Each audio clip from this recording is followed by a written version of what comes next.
r/AskReddit by Reddit. What good idea doesn't work because people are awful.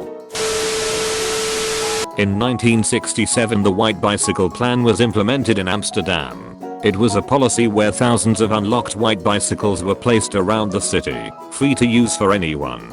People could just grab a bike they chanced upon, cycle to their destination and leave the bike there for someone else to use. Unfortunately the plan failed quickly, as most of the bikes were stolen in no time. What the heck, man? That would be so freaking awesome. Why steal something that's already readily available? I wanna have free to borrow bikes all around town. Edit. OMG. Guys, I promise I was being rhetorical. I know why people steal crap. Paris had a similar bike program, which also failed, largely due to the fact that the bike were treated like crap because people didn't own them. People will treat an object that they own much better rather than something that they simply borrow from the local government. Giving stuff away for free on local Facebook group pages, thinking you can do a nice thing giving away a baby cot and clothes etc. only to later see the guy you gave it all to sell it for cash. Still jaded about that. Faith lockers. Schools where there are no locks on lockers because we trust each other. That is the most naive idea I have read here so far. Hell, my school's lockers have locks and people's stuff still gets stolen. Edit. It's probably worth adding that my friend left his book bag with his laptop in it in the cafeteria and someone stole it. A few days later the bag was in his locker, but without the laptop. So basically someone stole his whole bag, only wanted the laptop, then broke into his locker to give him the rest of the bag back. Good people. Edit 2. I'm reading some of your responses about how people at your school don't use locks, yet people don't steal, and I'm honestly surprised. I didn't know this was possible in any area with teens. My faith in humanity went up a little.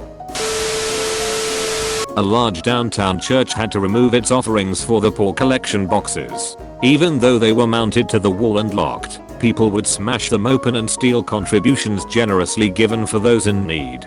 My church stopped giving food out at the food pantry because a couple of dudes with a beef picked a fight in the church basement and one of them knifed the other. Now they just send the food to a distribution center.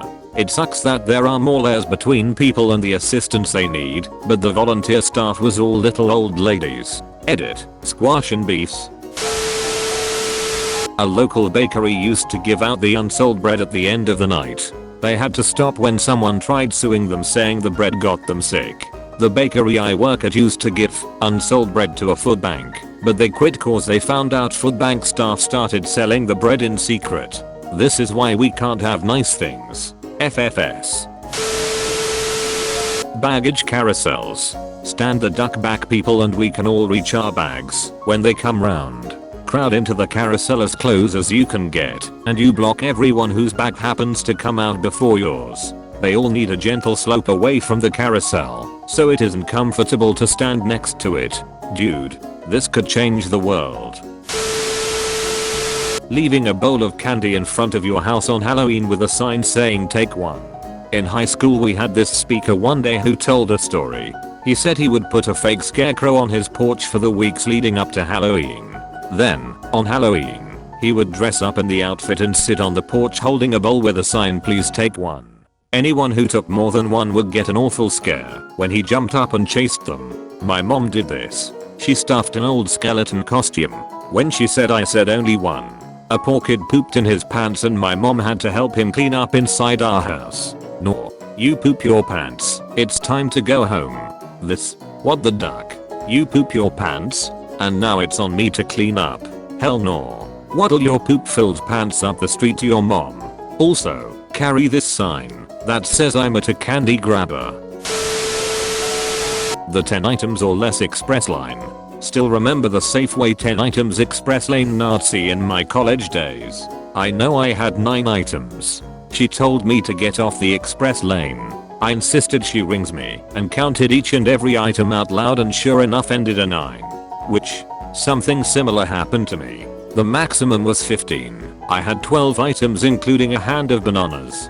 It was an Albertsons, and when the bananas were in sale, they sold them by the unit. When they weren't, they were sold by weight. Confusing AF. Apparently they were on sale that one time, so at the end of the transaction it showed on the receipt that there were 16 items, and the snarky witch told me that next time she wouldn't ring me up if I had more than 15.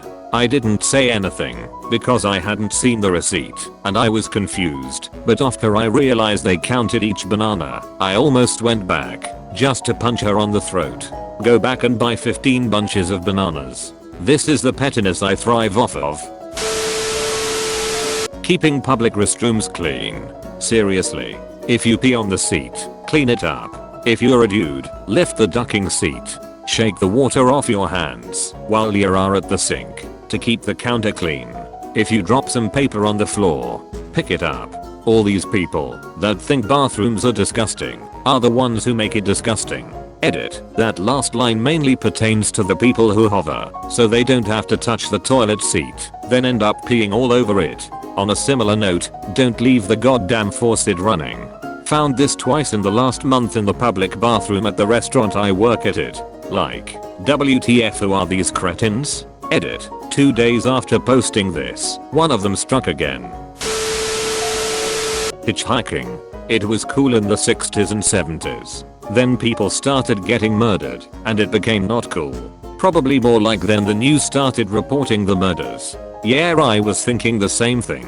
Like any other way, the world is more dangerous these days. It's not more dangerous, you just hear about the danger. Relatively speaking, fatal car accidents, murder, rape, especially by strangers, and kidnapping are extremely rare. If it weren't for news reporting that it happens, we could all go on living in our own bubbles, where we personally know no one who has been the victim of these things. News channels are overzealous in making people think the world is dangerous, but they also provide a service by reminding people that just because you don't personally know someone who has been involved in this, it is still going on.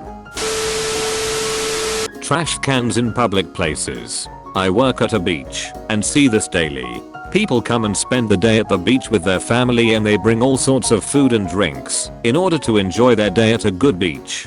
But when those buttholes leave, they manage to ignore the fact that they are leaving behind all of their trash.